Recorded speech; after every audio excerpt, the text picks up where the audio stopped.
All living beings are my parents. All living beings are my siblings. When all living beings are suffering, I fervently generate indestructible love and compassion. By the blessings of immeasurable love, by the force of awareness of unmistaken truth, of all previous great holy beings, may all living beings be free from the dangers of illness. Grasping hands in a circle of friendship, seeing the wisdom of benefit to self and others. By the perfections of generosity, morality, and patience, may all living beings be free from the dangers of illness. This disease, as well as all future wars, famine, and crises, shall not arise to be named. From the smallest plant to every creature on this planet, may all be victorious over unwanted harm. From my warm heart, I tried to write a prayer for coronavirus crisis. So it's like only 4 stanzas, and I try to make it more friendly for everyone. So then somebody told me that it's good to have explanation for the prayer. So today I will do here not really very guided meditation. I will do sort of guided meditation with explanation.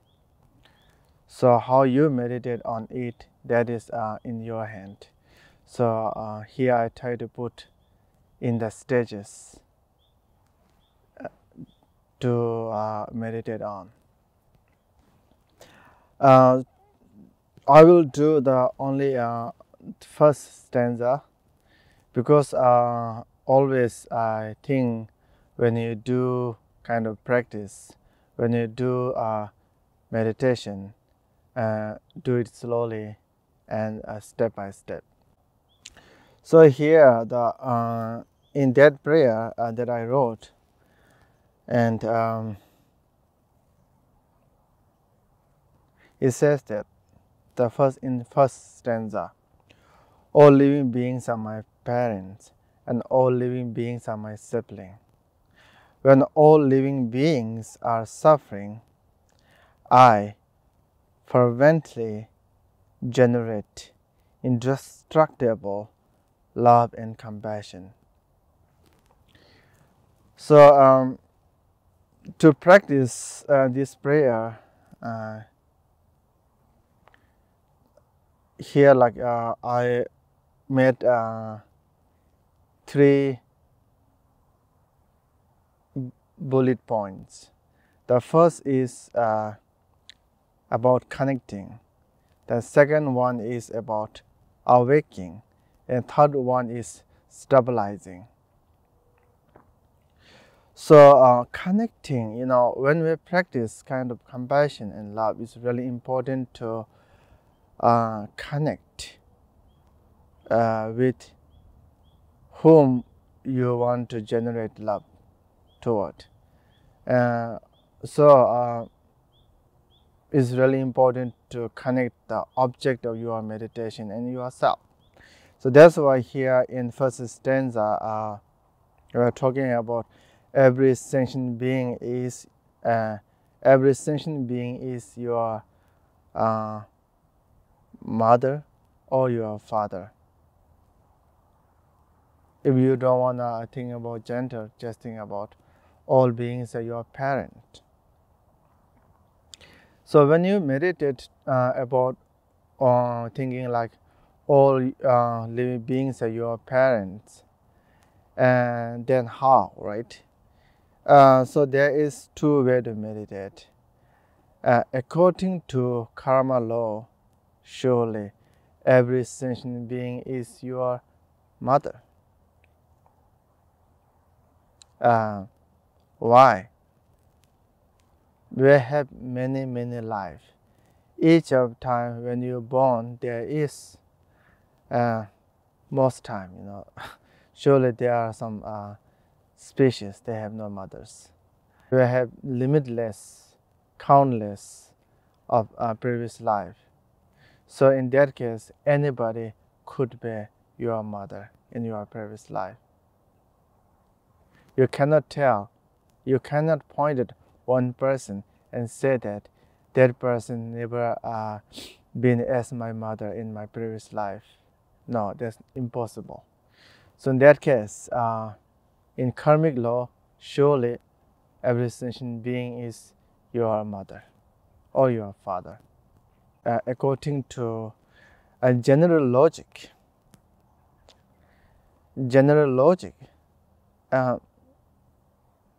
there's where to think like every sentient being is your mother. Whatever you eat, whatever you wear, whatever you enjoy through your eyes, such as watching a drama like Broadway show, and just listen here. If I don't know you can hear or not, those beautiful bird sounds. How beautiful is it? We are getting all these from every single enjoyment that we have is coming from another sentient being. So in that case, they help us. So in that way, we can think they are as your mother. Mother doesn't mean that you were born from that, right? So mother has a lot of meanings. Who feed you, that's your mother. Who give you shelter, that is your mother. In technically, who feed you, who give you shelter, who help you, who save your life, who give you right information. So think through that way. So you can visualize or you can meditate that every sentient being is your mother. Then the second one, right?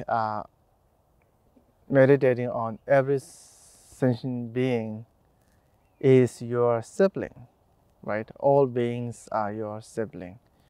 Just think about Charles Darwin's theory. Every sentient being is sibling, right?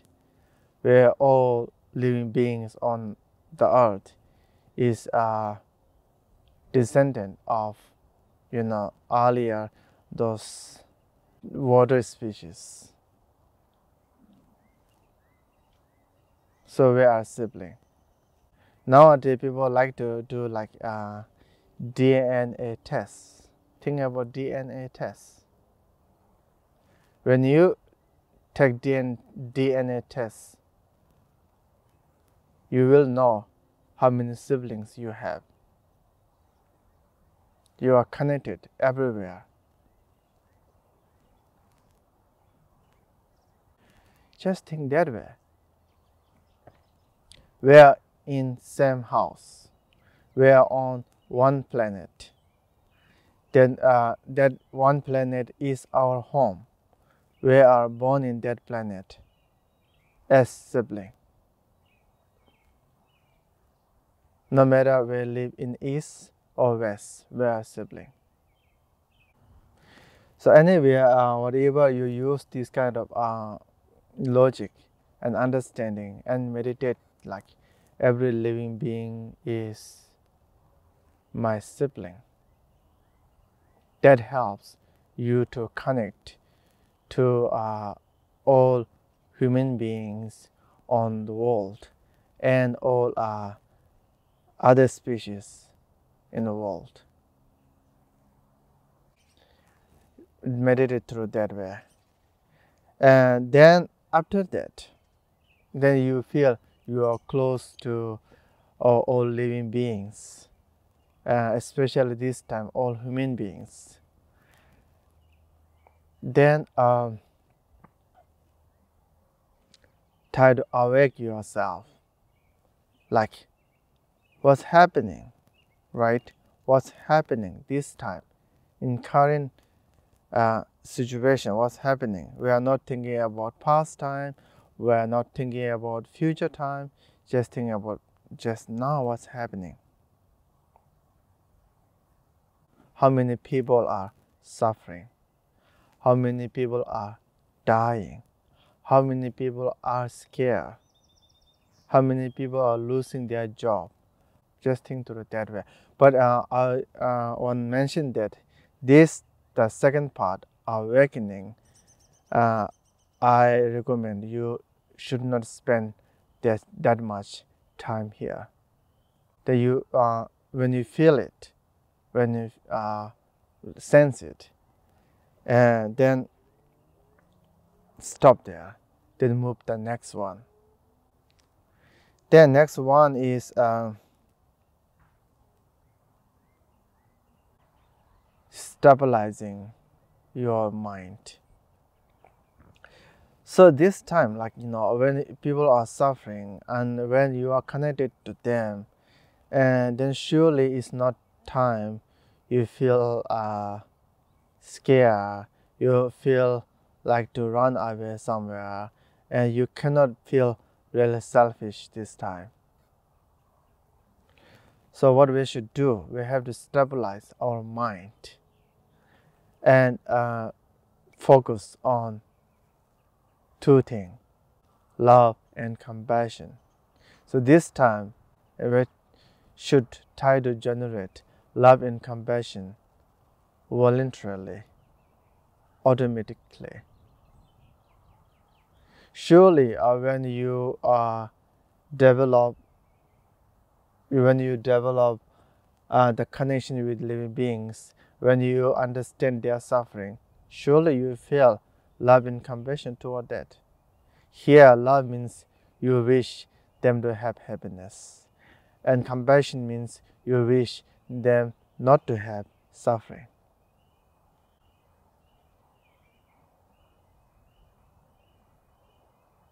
Right. So then voluntarily, without being asked, generate love and compassion. And then strongly, how you generate love and compassion this time. The first thing, try to feel closer to all living beings. And then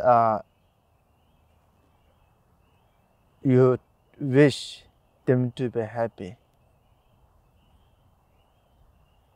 Then you wish them not to be suffering that much. When I say not that much, means I was trying to say mentally. It's common thing. You feel uncomfortable a little bit, but not in really bad shape.